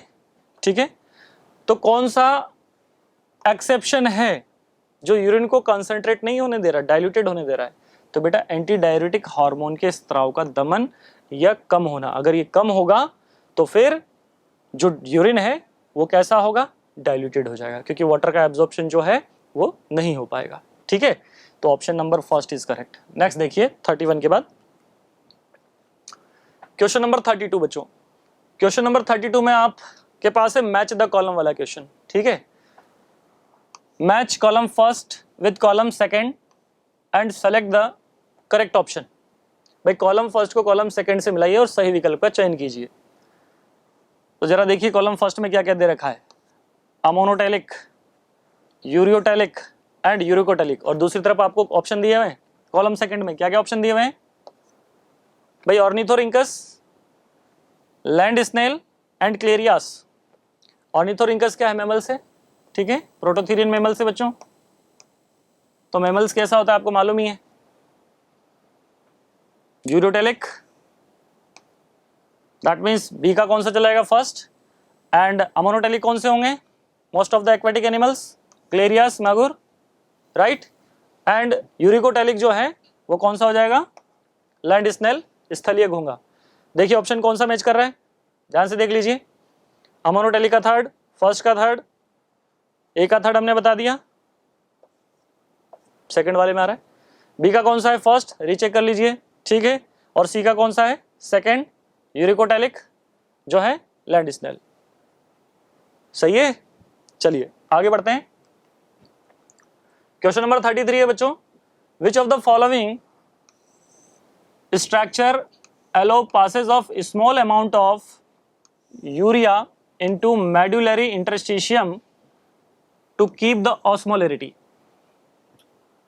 निम्नलिखित में से कौन सी संरचना परासरणता को बनाए रखने के लिए मध्यांशी अंतराकाश में यूरिया की अल्प मात्रा में परिवहित होने देती है? तो यूरिया को अल्प मात्रा में परिवहित होने कौन देंगी? पहला ऑप्शन क्या है, descending loop of Henley, Henle loop की अवरोही भुजा, नहीं ना। कलेक्टिंग डक्ट, यस हमने पढ़ा हुआ है, डायग्राम एनसीईआरटी का डायग्राम दे रखा है बेटा, और डायग्राम में कलेक्टिंग डक्ट से सीधा जो है अपन को किस में रिप्रेजेंट कर रखा है, urea, ascending loop of Henley में, ये सीडी है, कलेक्टिंग डक्ट है, राइट। दैट मीन्स ऑप्शन जो है हमारा कौन सा जाएगा बच्चों, सेकंड जाएगा। थर्ड ऑप्शन देख लीजिए, असेंडिंग लूप ऑफ हेनले गलत हो गया, और डिस्टल कॉन्वलेटेड ट्यूब्यूल या दूरस्थ संवलित नलिका नहीं आएगा बेटा। नेक्स्ट क्वेश्चन इज, अगला क्वेश्चन ध्यान से देखिए बेटा, during urine formation the tubular cells secrete substance like. मूत्र निर्माण के दौरान नलिकाकार कोशिकाएं कैसे पदार्थ स्रावित करती हैं? यहां गलती होने के चांसेस ज्यादा हैं, ध्यान से पढ़िएगा बेटा। पहला दे रखा है H+ ion, K+ ion and ammonia into filtrate. भाई निस्यंद में H+, K+ और अमोनिया जैसे पदार्थ को स्रावित करती है, सही है। Only H+ and K+ into filtrate, that means निस्यंद में केवल H+ और K+ नहीं ना, क्योंकि ओवरऑल ट्यूब्यूल की बात कर रहा है, ये ध्यान रखिएगा। तो ओनली नहीं आएगा क्योंकि ये अमोनिया भी साथ में आएगा इसके, जो फिल्ट्रेट में जाएगा। ठीक है, तो ये स्टेटमेंट क्या हो गया रॉन्ग। थर्ड देखिए, H+, K+ and ammonia into medullary interstitium, बिल्कुल नहीं, मेडुलरी इंटरस्टिशियम में क्यों जाएगा। फोर्थ देखिए, ओनली अमोनिया, भाई ओनली अमोनिया नहीं जाता। ठीक है, तो हमारा ऑप्शन फर्स्ट वाला बिल्कुल सही है बेटा, नो डाउट। नेक्स्ट देखते हैं क्वेश्चन नंबर 35 देखिए, the functioning of the human kidney is efficiently monitored and regulated by hormonal feedback mechanism. Select the correct option which represent the structures involved in its regulation. क्या कहना चाह रहा है, जो feedback mechanism है human kidney के अंदर, उसका रेगुलेशन कैसे हो रहा है बेटा। तो मानव वृक्क की क्रिया की कुशलतापूर्वक निगरानी और विनिमय हार्मोनल फीडबैक क्रियाविधि द्वारा की जाती है। उस सही विकल्प का चयन कीजिए जो इनके विनिमय में शामिल संरचनाओं को निरूपित करता है। तो जरा देखते हैं कौन कौन इन्वॉल्व है किडनी के फंक्शन को मेंटेन करने में और फीडबैक जो प्रोसेस है उसको बनाए रखने में। तो बेटा एक तो हाइपोथैलेमस दिया हुआ है, दूसरा है जेजीए जेक्स्ट्रा ग्लोमेरुलर एपैरेटस, एंड तीसरा है हार्ट। ये ऑप्शन बिल्कुल सही है। जरा ध्यान कीजिए आप लोग, हाइपोथैलेमस कैसे इन्वॉल्व है, क्योंकि हाइपोथैलेमस किसका सिक्रेशन करेगा भाई, एडीएच। किसका सोर्स है, एडीएच ऑक्सीटोसिन का, ठीक है। जेजी एपैरेटस, जेजी सेल्स जो कि रेनिन, और हार्ट जो है वो एएनएफ ये सिक्रेशन करता है। यस और नो, ठीक है। दूसरे ऑप्शन में क्या दे रखा, एडिनो हाइपोफाइसिस, ग्लोमेरुलस और जेजीए, नहीं आएगा बेटा। पार्स इंटरमीडिया पिट्यूटरी ग्लैंड का मिडिल पार्ट, मेडुला ऑब्लोंगेटा और हार्ट, नहीं आएगा, ठीक है। Pars nervosa, hippocampus and lungs, ये भी नहीं आएंगे। That means option number first जो है हमारा 100% सही है, नो डाउट बेटा, कोई डाउट इसमें नहीं है। चलिए आगे बढ़ते हैं। क्वेश्चन नंबर 36 देखिए, क्या है बच्चों, which one of the following correctly explain the function of specific part of human nephron. भाई निम्नलिखित में से कौन सा मानव नेफ्रॉन के एक विशिष्ट भाग के कार्य की सही व्याख्या करता है। निम्नलिखित में से कौन सा मानव नेफ्रॉन के एक विशिष्ट भाग के कार्य की सही व्याख्या करता है, मतलब हमें सारे ऑप्शन पढ़ने पड़ेंगे ध्यान से, ठीक है। पहला दे रखा है डिस्टल कॉन्वोल्यूटेड ट्यूब्यूल। भाई डिस्टल कॉन्वोल्यूटेड ट्यूब्यूल जो है दूरस्थ संवलित नलिका, वो क्या कार्य करती है, डीसीटी। तो reabsorption of potassium into the renal tubule. ध्यान से देखो बेटा, रीअब्जॉर्प्शन होता है कि पोटेशियम आयन का, नहीं ना। दूसरा क्या है, एफरेंट आर्ट्रियोल, अभिवाही धमनिका, carry blood away from the glomerulus and toward renal vein. That means जो अभिवाही धमनिका है वो रक्त को ग्लोमेरुलस से दूर लेके जा रही है, ठीक है। जरा देखो बच्चों, यहां पर अगर हम बात करें इसमें क्या दे रखा है, एफरेंट और इफरेंट आर्ट्रियोल। हालांकि डायग्राम इसका दे रखा है एनसीईआरटी के अंदर। ब्लड जो लेके आती हैं वो कौन सी हैं, एफरेंट आर्ट्रियोल, ये ग्लोमेरुलस है, और यहां से फिर इफरेंट आर्ट्रियोल, ठीक है। तो ये क्या कह रहा है, अभिवाही धमनिका जो एफरेंट है ये अभिवाही है, और इफरेंट जो है वो कौन सी होती है, अपवाही। तो ब्लड यहां से किधर की ओर आ रहा है, ग्लोमेरुलस की ओर आ रहा है। तो efferent arteriole carry blood away from the glomerulus, glomerulus से दूर लेके जाएगा क्या, या ग्लोमेरुलस की ओर लेके जाएगा, सही है ना। तो अभिवाही धमनिका रक्त को ग्लोमेरुलस से दूर वृक्क शिरा की ओर लेके जाती है, दूर नहीं, ग्लोमेरुलस की ओर लेके जाती है, और लेके जाती है, ठीक है। तो बेटा ये क्या है, गलत है, राइट। नेक्स्ट देखो, ये भी गलत हो गया, क्योंकि यहां पर पोटेशियम का क्या हो रहा था, रीअब्जॉर्प्शन नहीं होगा बेटा। रीअब्जॉर्प्शन की जगह हम क्या बोलते हैं, स्त्रावण, सिक्रेशन होगा। तो दो स्टेटमेंट तो हमारे क्या हो गए रॉन्ग। थर्ड देखो बच्चों, पोडोसाइट्स कहां होती हैं, पोडोसाइट्स बोमन कैप्सूल के विसरल लेयर में, create slit pore for the filtration of blood into the Bowman's capsule. Bowman संपुट में रक्त के निस्यंदन के लिए खांच छिद्र बनाती है, बिल्कुल सही है बेटा। दैट मीन्स हमारा स्टेटमेंट हमें मिल गया है, क्योंकि इसने पूछा है निम्नलिखित में से कौन सा मानव नेफ्रॉन के एक विशिष्ट भाग के कार्य की सही, दैट मीन्स करेक्ट व्याख्या कर रहा है। फोर्थ ऑप्शन भी देख लीजिए, Henle loop, maximum reabsorption of major substance from the glomerular filtrate. क्या मैक्सिमम एब्जॉर्प्शन यहाँ होता है, नहीं ना, लूप ऑफ हेनले में तो सबसे कम होता है। तो ये स्टेटमेंट भी क्या हो गया, गलत हो गया बच्चों, ठीक है। चलिए अगला नेक्स्ट लेते हैं, क्वेश्चन नंबर 37, ध्यान से पढ़िए। For maintenance of osmolarity of body fluid, for maintenance of osmolarity of body fluid, descending limb of loop of Henle, fill in the blanks वाला क्वेश्चन है, ध्यान से पढ़िएगा। कौन सा दे रखा है? Descending limb of loop of Henle. ठीक है, वापस से देखिए क्या दे रखा है। The filtrate whereas ascending limb of loop of Henle, the filtrate majority, select the correct option, fill in the blanks respectively. बेटा एनसीईआरटी की लाइन है, ध्यान रखिएगा।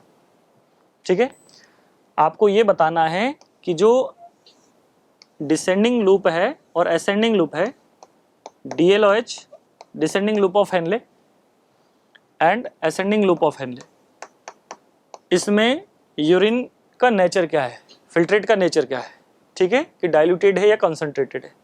तो हमने इस एक क्वेश्चन में सॉल्व किया था बच्चों, ये किसके लिए परमिबल होता है, ये वाला सेगमेंट वाटर के लिए। तो यहां पर तो कौन सा होगा, कंसंट्रेटेड, यहां पर कौन सा होगा, यूरिन कंसंट्रेटेड। और ये किसके लिए परमेबल है या पारगम है भाई, इलेक्ट्रोलाइट या सॉल्ट के लिए। तो यहां पर यूरिन कौन सा होगा बच्चों, डाइल्यूटेड, क्योंकि वाटर के लिए क्या है, इम्परमेबल है। तो आपको बता देना है पहले वाले में कि descending limb of loop of Henley, जो अवरोही भुजा है उसमें यूरिन कौन सा होगा, कंसंट्रेटेड होगा। ठीक है, और जो असेंडिंग लूप ऑफ हेनले है, असेंडिंग में या आरोही भुजा में, उसमें कौन सा है, डाइल्यूटेड है। That means option number second is correct. Next चलते हैं बच्चों, 38 देखिए, रीड द फॉलोइंग स्टेटमेंट। भाई स्टेटमेंट को हमें पढ़ना है अच्छे से, ध्यान से।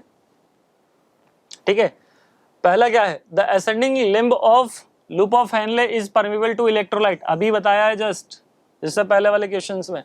भाई ascending limb of loop of Henley किसके लिए परमिबल है, किसके लिए परमिबल है, असेंडिंग वाला ALOH, ये इलेक्ट्रोलाइट के लिए है लेकिन वाटर के लिए नहीं है। दैट मीन्स स्टेटमेंट ये वाला सही है, राइट बच्चों। सेकंड देखिए, DCT help to maintain sodium potassium homeostasis. तो DCT जो है सोडियम पोटेशियम होम्योस्टेसिस का मतलब होता है बैलेंस करना, समस्थापन हम बोलते हैं बेटा। तो DCT सोडियम पोटेशियम होम्योस्टेसिस को बनाए रखने में सहायक है, सही है। नेक्स्ट इसके बाद हम बता रहे हैं PCT सोडियम आयनों के सक्रिय पुनरावशोषण में शामिल है। तो PCT के अंदर, प्रॉक्सिमल कॉन्वोल्यूटेड ट्यूब्यूल के अंदर सोडियम आयन का एब्जॉर्प्शन किस फॉर्म में होता है बेटा, एक्टिव फॉर्म में या पैसिव फॉर्म में, बताइए। बिल्कुल सही है, एक्टिव फॉर्म में होगा, सक्रिय फॉर्म में होता है। तो ये स्टेटमेंट भी क्या हो गया, सही है। दैट मीन्स ऑल स्टेटमेंट इसके अंदर हम क्या बताएंगे बच्चों, तीनों स्टेटमेंट क्या होंगे, करेक्ट। देखो कौन सा ऑप्शन दिख रहा है, yes, first option A, B and C are correct. 39 में देखिए, नेक्स्ट देखिए बच्चों, select the incorrect match with respect to human. भाई इनकरेक्ट मैच अपन को देखना है, मनुष्य के संदर्भ में गलत मिलान का चयन कीजिए। पहला दे रखा है ग्लोमेरुलस से निकलना, इमर्जिंग फ्रॉम द ग्लोमेरुलस। तो ग्लोमेरुलस से एफरेंट आर्ट्रियोल या अभिवाही धमनिका निकलती है, क्या ये सही है, पूछा इसने गलत का बेटा, इनकरेक्ट का। ग्लोमेरुलस से नहीं निकलती ना, ग्लोमेरुलस से कौन सी निकलती है, अपवाही। ठीक है, ग्लोमेरुलस की ओर जा रही है, ग्लोमेरुलस को तो बनाएंगे बेटा। दूसरा ऑप्शन क्या है, कॉर्टिकल नेफ्रॉन या फिर वल्कुटी नेफ्रॉन। तो कॉर्टिकल नेफ्रॉन कंपेरेटिवली जो है हम क्या बताएंगे, मोर इन नंबर देन जक्स्टामेडुलरी नेफ्रॉन। भाई जक्स्टामेडुलरी नेफ्रॉन से ये ज्यादा होते हैं, कॉर्टिकल नेफ्रॉन, सही है ना, 75% लगभग ये प्रेजेंट होंगे और वो कम होंगे। ठीक है, तो ये स्टेटमेंट तो सही है। अपन को क्या देखा था गलत, तो गलत तो अपन को पहले ही मिल गया बच्चों, लेकिन चारों स्टेटमेंट पढ़ना जरूरी है। ठीक है, थर्ड देखिए, ब्लड फिल्टर्ड बाय किडनी।